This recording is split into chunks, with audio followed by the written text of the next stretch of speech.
Hi hello good morning. ఈరోజు మనం వెలుగు న్యూస్ పేపర్లో చూసుకున్నట్టయితే ముంబైని ముంచెత్తిన వర్షాలు 24 గంటల్లో 300 మిల్లీమీటర్ల వర్షపాతం నమోదు. నీట మునిగిన పలు ప్రాంతాలు, దెబ్బతిన్న రోడ్లు, రైల్వే ట్రాకులు. జనజీవనం అస్తవ్యస్తం. రంగంలోకి ఎన్డీఆర్ఎఫ్, ఎస్డీఆర్ఎఫ్ టీమ్స్. అతలాకుతలమైన అరుణాచల్, 3 గల్లంతు.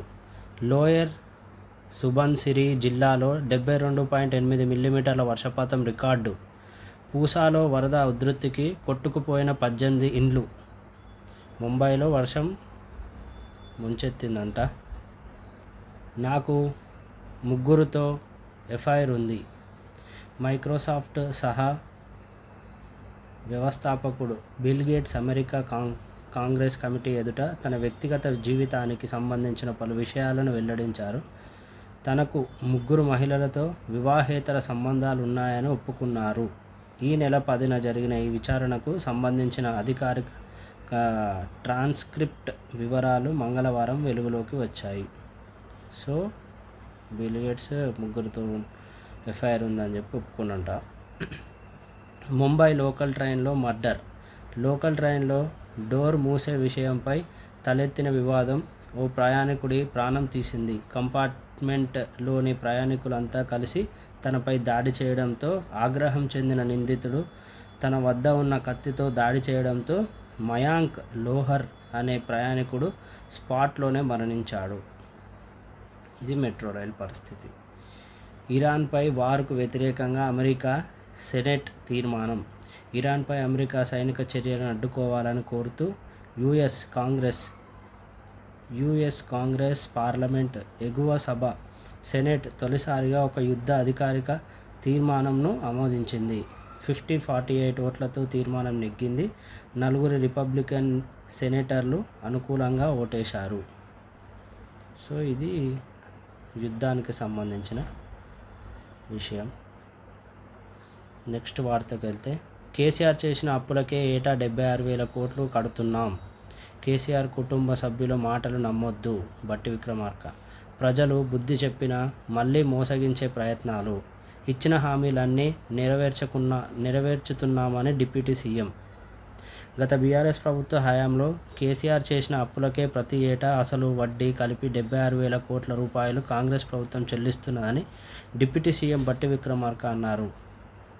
ఈ నెల 30న ఖమ్మం జిల్లా చింతకానిలో నిర్వహించిన రైతు ఆశీర్వాద సభపై బుధవారం వైరా ఎమ్మెల్యే క్యాంప్ కార్యాలయంలో జరిగిన సన్నాహక సమావేశంలో బట్టి విక్రమార్క మాట్లాడారు. కేసీఆర్, ఆయన కొడుకు, అల్లుడు, కూతురు మాయమాటలు చెప్పుకుంటూ తిరుగుతున్నారని, వారిని నమ్మొద్దని ప్రజలకు సూచించారు. గత ఎన్నికల్లోనే ప్రజలు వారికి బుద్ధి చెప్పినా ఇంకా మోసగించాలని ప్రయత్నాలు చేస్తున్నారని విమర్శించారు. కాంగ్రెస్ ప్రభుత్వ హయాంలో 2.5 సంవత్సరాల కాలంలో ఎన్నికల్లో ఇచ్చిన వాగ్దానాలను నెరవేర్చుతూ వస్తున్నామని అన్నారు. 10 లక్షల కుటుంబాలకు ఉచిత సన్నబియ్యం ఇస్తున్నామని చెప్పారు. ప్రతి కుటుంబానికి 10 లక్షల ఆరోగ్య బీమా కల్పించామని, మహిళా సంఘాలకు వడ్డీ లేని రుణాలు ఇస్తూ దేశంలోనే తెలంగాణ ఆదర్శంగా నిలుస్తుందని పేర్కొన్నారు. మహిళలకు ఉచిత బస్సు ప్రయాణం కోసం 13,000 కోట్ల రూపాయలు చెల్లించామని తెలిపారు. సో బట్టి విక్రమార్క నిన్న జరిగిన మీటింగ్లో ఇది మాట్లాడింది.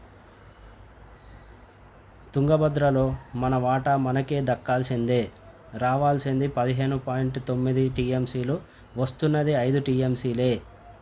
సాధ్యమైనంత నీటిని వినియోగించుకునేలా చర్యలు. భాగస్వామ్య రాష్ట్రాలతో సమన్వయానికి కేంద్రం జోక్యం చేసుకోవాలి. ఆర్డీఎస్ బాధితుల దశాబ్దాల గోస తీరాలి. నిలిచిపోయిన ఆర్డీఎస్ ప్యాకేజీలను వెంటనే పట్టాలెక్కించండి. కర్ణాటక సహకారంతో ఆర్డీఎస్ పూడికతీతకు సిద్ధం కండి. తుంగభద్ర ప్రాజెక్టు, ఆర్డీఎస్, అంతర్రాష్ట్ర నదీ జలాల వివాదాలపై ఉన్నత స్థాయి సమీక్షలో సీఎం రేవంత్ రెడ్డి ఆదేశాలు. నేడు తుంగభద్ర డ్యాం కొత్త స్పిల్వే గేట్ల ప్రారంభోత్సవానికి రేవంత్, కర్ణాటక సీఎం ఆహ్వానం మేరకు వెళ్తున్న తెలుగు రాష్ట్రాల సీఎంలు. సో ఇది తుంగభద్రలో మన వాటా దక్కాల్సిందే అని రేవంత్ రెడ్డి గారు చేసిన వ్యాఖ్యలు. సర్పై నిర్లక్ష్యం వద్దు. ఎమ్మెల్యేలు, ఎంపీలు, మంత్రులు అలర్ట్గా ఉండాలి. సీఎం రేవంత్ రెడ్డి. పేదల ఓట్లు పోతే రేషన్ కార్డు, ఆధార్ కార్డు కూడా పోతాయి. అర్హత ఉన్న ఏ ఒక్కరి ఓటు కూడా పోవద్దు. అది మీకు, పార్టీకి నష్టమే. చాలామంది ఎమ్మెల్యేలు సర్ను పట్టించుకోవడం లేదు. PCC chief Mahesh Kumar Goud. ప్రతి ఓటును కాపాడేలా కాంగ్రెస్ కార్యకర్తలు పనిచేయాలి. Party in-charge Meenakshi Natarajan. సర్కి సంబంధించి సర్పై ఎమ్మెల్యేలు, మంత్రులు నిర్లక్ష్యంగా ఉంటే పార్టీకి నష్టం జరిగే ప్రమాదం ఉందని, ఏమరపాటుగా ఉన్నా రాబోయే ఎన్నికల్లో మన భవిష్యత్తుపై ప్రభావం పడుతుందని సీఎం రేవంత్ రెడ్డి స్పష్టం చేశారు. తక్షణమే పార్టీ క్యాడర్ను అప్రమత్తం చేసి గురువారం నుండి ప్రారంభం కానున్న సర్ ప్రక్రియపై పూర్తి స్థాయిలో దృష్టి పెట్టాలని సూచించారు. బుధవారం కాంగ్రెస్ పార్టీ ఎమ్మెల్యేలు, ఎంపీలు, పార్లమెంట్, అసెంబ్లీ నియోజకవర్గాల సర్ ఇన్ఛార్జీలతో నిర్వహించిన జూమ్ మీటింగ్లో సీఎం రేవంత్ రెడ్డి పాల్గొన్నారు. సార్ చాలా సీరియస్ విషయమని, లీడర్లు మాత్రం నాన్ సీరియస్గా వ్యవహరిస్తున్నారని సీఎం అసహనం వ్యక్తం చేశారు. ఇప్పటి వరకు సర్పై జరిగిన అవగాహన సదస్సు రిపోర్టులు జిల్లాల వారీగా తన దగ్గర ఉందని, పార్టీ తరఫున మరిన్ని అవగాహన సదస్సులు నిర్వహించాలని ఆదేశించారు. పేదల ఓట్లు పోతే వాళ్ళు రేషన్ కార్డు, ఆధార్ కార్డు పోతుందని, సర్లో ఏ ఒక్క పేదోడి ఓటు తొలగించకుండా ఎమ్మెల్యేలు, మంత్రులు చూడాలని స్పష్టం చేశారు. సర్ ప్రక్రియ పట్ల నిర్లక్ష్యంగా ఉంటే ఇన్ఛార్జి మంత్రులను కూడా మార్చేందుకు వెనుకాడబోమన్నారు.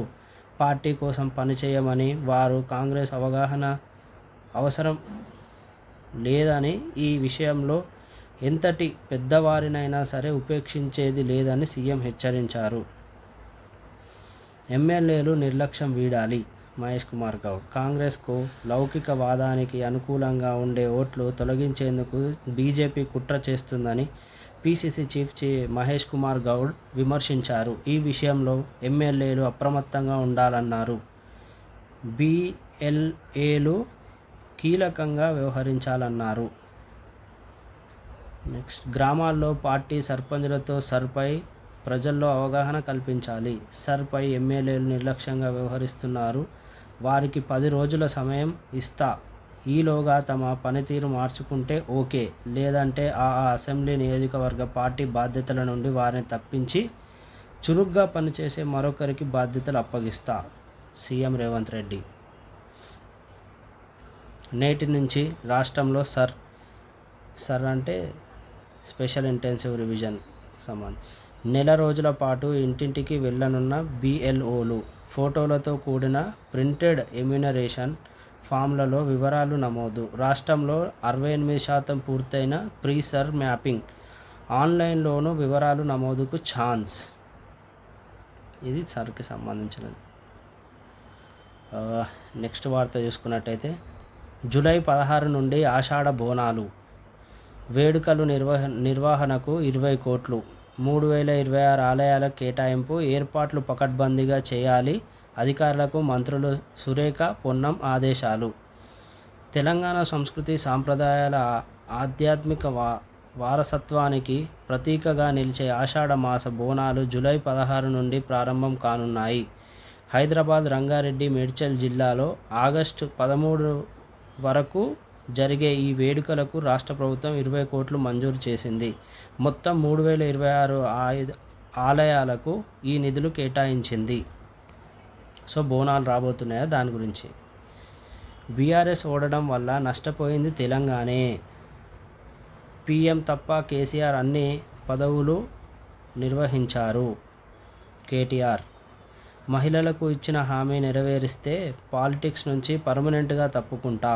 కాంగ్రెస్ ప్రభుత్వ రైతు, మహిళలు, నిరుద్యోగులను మోసం చేసింది. సత్తుపల్లిలో బీఆర్ఎస్ కార్యకర్తల మీటింగ్లో కేటీ రామారావు గారు కామెంట్స్. ఇది. నెక్స్ట్, ఇంజనీరింగ్లో 1.14 లక్షల సీట్లు. కన్వీనర్ కోటా కింద అందుబాటులో 81,620 సీట్లు. కంప్యూటర్ సైన్స్ గ్రూపుల్లోనే 58,000 సీట్లు. నేటి నుండి సెట్ వెబ్ ఆప్షన్లు ప్రక్రియ. జూలై 1 వరకు ఆప్షన్ల నమోదుకు అవకాశం.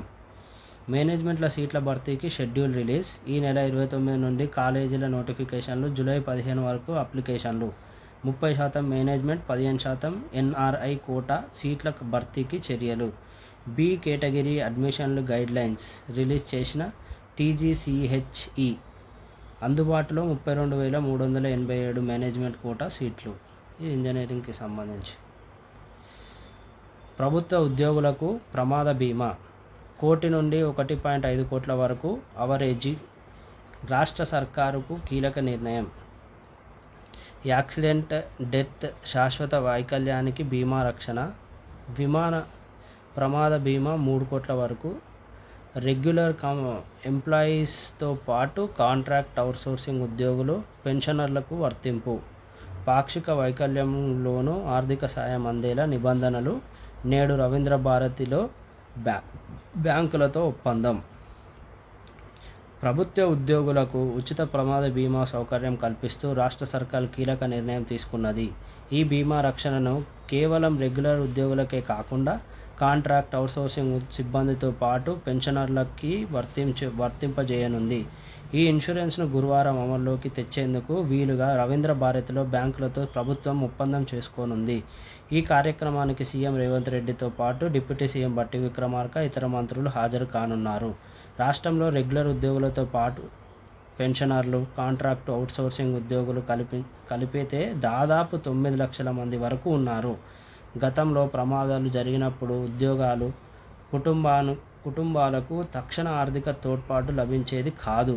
ఆ లోటును భర్తీ చేస్తూ గ్రూప్ పర్సనల్ యాక్సిడెంట్ ఇన్సూరెన్స్ ద్వారా కుటుంబాలకు గరిష్ట భరోసా కల్పించాలని ఆర్థిక శాఖ ప్రతిపాదనలను ఖరారు చేసింది. సో ప్రభుత్వ ఉద్యోగాలకు ప్రమాద బీమా ఇస్తున్నారంట. దాని గురించి నెక్స్ట్, ఏపీలో గోల్డ్ మైన్స్ షురూ.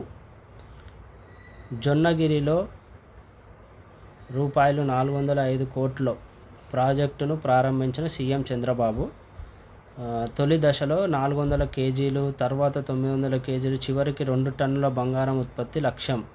జొన్నగిరి రాయలసీమకు స్వర్ణగిరిగా మారుతుందని కామెంట్. సో ఏపీలో గోల్డ్ మైన్స్ షురూ అయినాయంట. దానికి సంబంధించిన వార్త వెలుగులో చూసుకోవచ్చు. నెక్స్ట్, తీన్మార్ చూసుకున్నట్టయితే ట్రంప్ చెప్పినవి మేం చెయ్యం, మేం స్వతంత్రులం అని చెప్పి ఇజ్రాయిల్ చెప్తున్నదని ఇక్కడ కార్టూన్ వేసారు. బాగుంది. So thanks for watching.